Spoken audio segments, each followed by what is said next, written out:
Welcome to the podcast, Amazing Tales from Off and On Connecticut's Beaten Path, and I'm your host, Mike Allen. There's a nature preserve. It's in Reading, and it's preserving far more than nature. The Gallows Hill Natural Area guards 250-year-old secrets from the Revolutionary War. It's one of the spots where Patriot troops were camping during the winter of 1778 and 79. That's the same time the soldiers were camped at the nearby and much better known Putnam Memorial Park. The difference with this site, well, it hadn't been archaeologically examined, but it has now. And we're going to speak to the woman who led that effort. Dr. Laurie Weinstein is Professor Emeritus of Anthropology at Western Connecticut State University, and she's going to be along in just a moment. This week's trivia question. Your ancestors, and you for that matter, can thank this Connecticut literary giant for knowing how to spell. Who is he? Well, stick around after the main program for the answer, because then you'll know the topic for next week's show. Amazing Tales from Off and On Connecticut's Beaten Path is brought to you by our sponsor, Yale New Haven Health.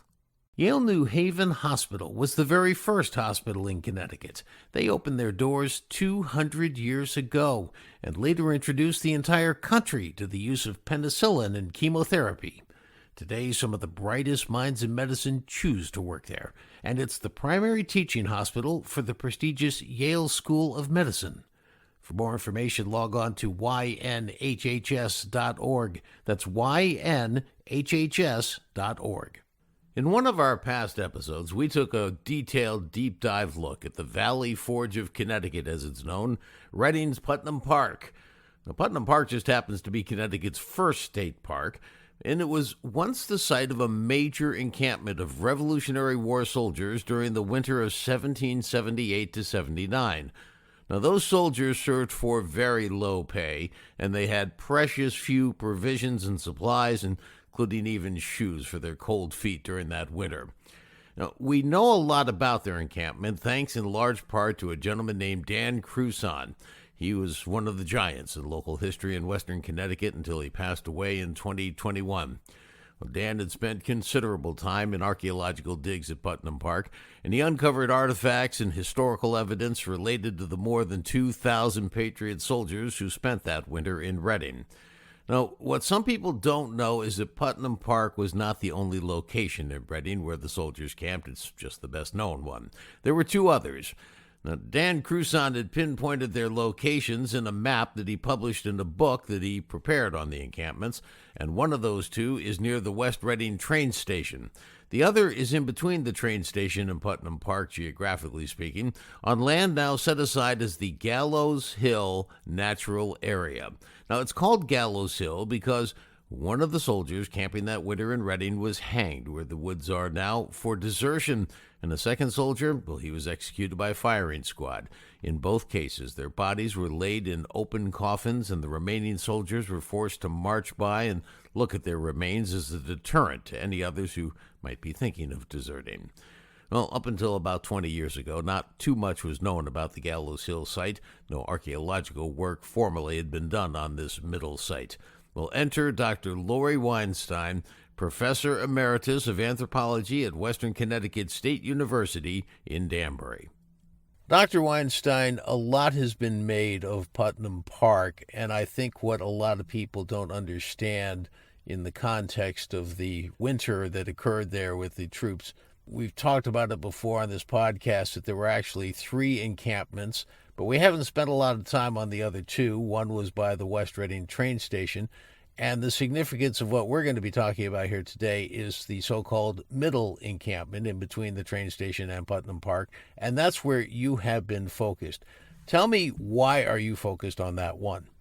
Well, we were asked by the late Dan Cruson to look into this because not much was known, and they were very concerned about protecting the site.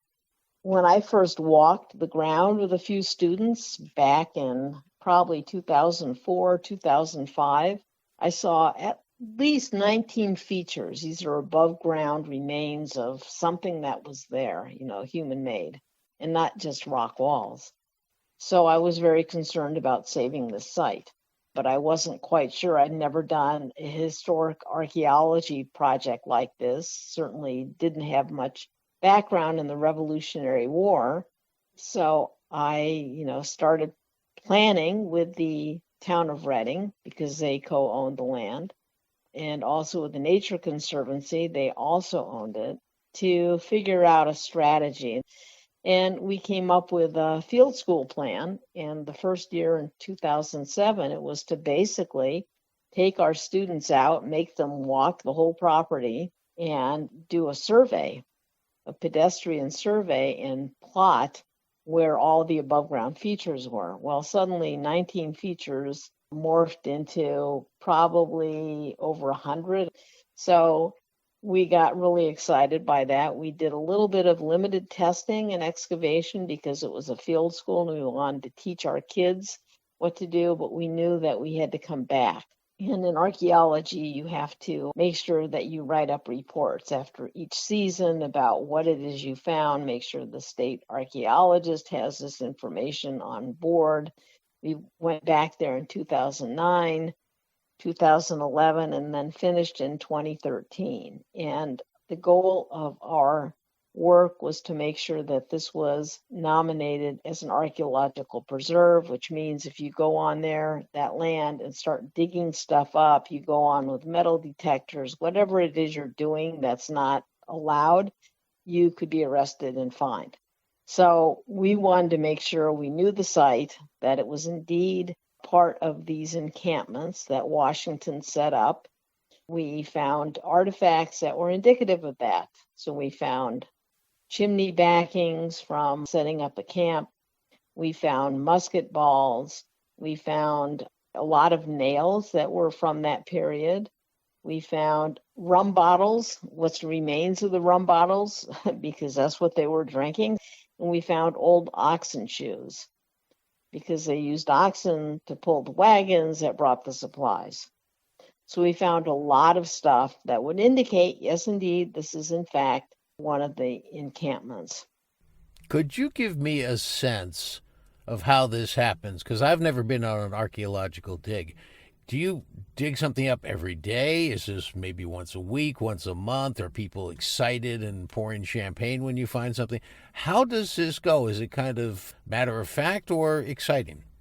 You have to follow a method. So, when we did the pedestrian survey, everyone was walking like 15 meters apart, 10 meters apart, something like that. We all walked at the same pace. And it's kind of boring work. And then when you set up a grid so you can do testing, or set up a grid so you can do excavation, again, it's very methodical. Everything has to be precise because once you're at a site and you start digging, you're destroying it. So you've got to make sure you take very careful records, and that those records can be later used by other archaeologists, historians, people who need information so that they can see, oh yeah, this is what's here, this is what they did. Now, if someone wants to continue the work, then they've got our information. They want to write it up and write a history in their own work, then, they've got the records. Why do you select certain areas over others to start your digs? What we had at this Reading encampment was a very steep slope. We had chimney remains that were arranged in lines. And we know from studying historic documents, the information we had about Putnam Park, we knew what kind of huts that they were manufacturing. So we wanted to find out, well, what kind of floor preparation did they do? Because at Putnam Park, they neatened the park to make it a park later on, which was unfortunate because you don't see the actual situation the men were confronted with. We wanted to look at what did they do with their living floors. We know that they were living on a steep slope. We figured out that the huts were jutting out from the steep slope, so we were looking at floor preparation. And it looks like they left major rocks in place. They probably decided, heck, we're going to be here a long time. We'll use the rocks in the huts to just sit on. I mean, these were not very comfortable quarters. And we did a little excavation in some of these chimney remains because we wanted to see if there were some food remains, anything like that. We took samples of all the dirt or some of the dirt. We looked for any kind of food remains to try to figure out what they were eating. We did a particular type of archaeological analysis that enabled us to look at the kinds of foods that they might be eating. What little was available during the wintertime when they were there from the surrounding areas. It came back sort of inconclusive. We did find a lot of animal remains, burned bones. We have burned rock because they were lighting fires to keep warm in these huts. So the chimney remains provided us with, all right, this is where they were living. But a lot of chimney remains aren't there. We know there were probably about 1,000 guys living here. So where did they all live? They couldn't have been all huddled into just a few of these huts that we could actually see, the remains of. So we had to cover quite an area to figure out where some of the other huts were. And we also had diagrams from how Revolutionary War encampments were supposed to have been set up at that time period, Washington's orders. So we looked at those kinds of camps, whether it was Valley Forge or other camps, to see if we could figure out how they did this at our camp. Set us about digging in some other areas where we weren't sure we'd find anything because there was no above ground features. But we found what we think were some of the officers' quarters. We found an area where we think they penned the animals. We never found the latrines or where they were going. They were called the vaults. We thought if we could find those, we'd find a lot of old bottles and junk that was left behind. We never did find that. We also worked with the Yankee coin shooters, who are a metal detecting group who had done some work with Kevin McBride and his Pequot War research. And they are expert metal detectors, so we worked with them, and they found the remains of some of the other huts that we couldn't see above surface because a lot of those rocks were displaced to make stone walls for sheep pasturage. So we used a whole variety of techniques to help us figure out where to dig or not to dig, but just give us an idea of where people were placing their huts and the whole encampment on the landscape. So it sounds to me like you have probably several dozen artifacts, if not more. And I know in the case of Putnam Park, a lot of the items they found, if not all of them, are on display at the museum there. Where are the items that you found? Did you take them there? We still have them at Western Connecticut State University. At some point, we're probably going to be working with Putnam Park and the State Historic Preservation Officer to get them over there, and we also have extensive documentation. So we record every artifact we find, we map it. And so we've got all these records that when the artifacts go over, we'll also make copies of all of our records as well. So what's your next step in this? Are you going to wrap it up and put together a huge report? Have you already done that? What's the next step? Oh, we've already done that, and it was nominated and turned into an archaeological preserve.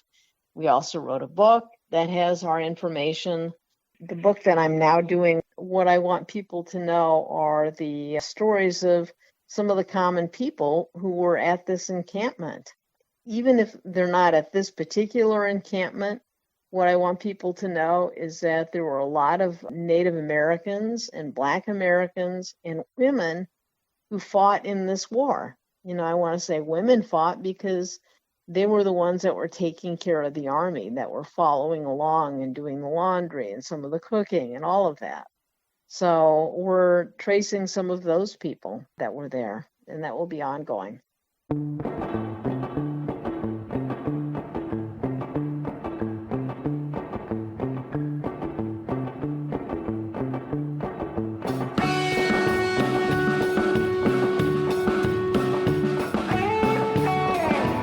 That wraps up this episode of Amazing Tales from Off and On Connecticut's Beaten Path.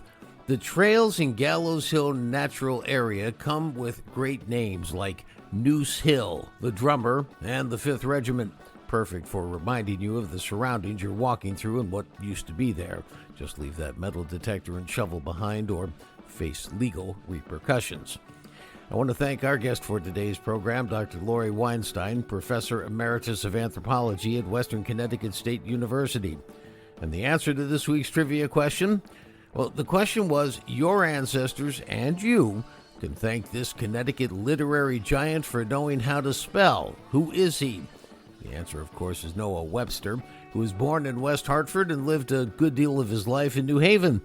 Now, you may think that Noah Webster only created the first American dictionary, which would have been a lot on its own, but next week on Amazing Tale CT, you're going to find out much more. In fact, you're going to be blown away by what else this man accomplished during his years on this planet. Amazing Tales from Off and On Connecticut's Beaten Path is a production of True North Associates, LLC. This is Mike Allen. Be safe, and please stay healthy.